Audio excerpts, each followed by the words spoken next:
श्री श्री 108 श्री दक्षिणेश्वर काली मंदिर, ग्राम लड़झा घाट, पोस्ट बेलसंडी, बिथान, समस्तीपुर, बिहार। मैं चंचल बाबा पूरे चौरा प्रसाद बाटे। जो भी मिला श्रद्धा भाव भक्ति, जो दिया उनका भला, जो नहीं दिया उनका भला, सबका कल्याण किया। शुभ दिन मंगलमय। जय माता दी। बाइक यहाँ लगाए हैं चंचल बाबा जी। माता रानी की कृपा से वहाँ पर चिगड़ी, पोस्ट चिगड़ी, दरभंगा प्रांत बिहार में कथा प्रवचन जब जब समय मिला तब तक मैं प्रवचन करके लोगों को सुनाया। इस बाइक द्वारा मैं यात्रा कर रहा हूँ। देखिए आप लोगों के सामने यूपी 370 चंचल व्यास गोरखपुर। गाड़ी माँ का ही नाम नंबर है।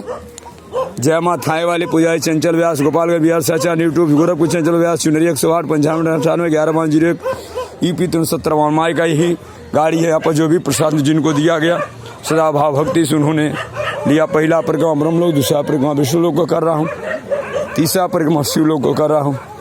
ज्यादा लाइक मेरे। जय माता। शुभ दिन मंगल। जय माता। अब गाड़ी माता भगवती हमारे चलाई उन्हीं कृपा से।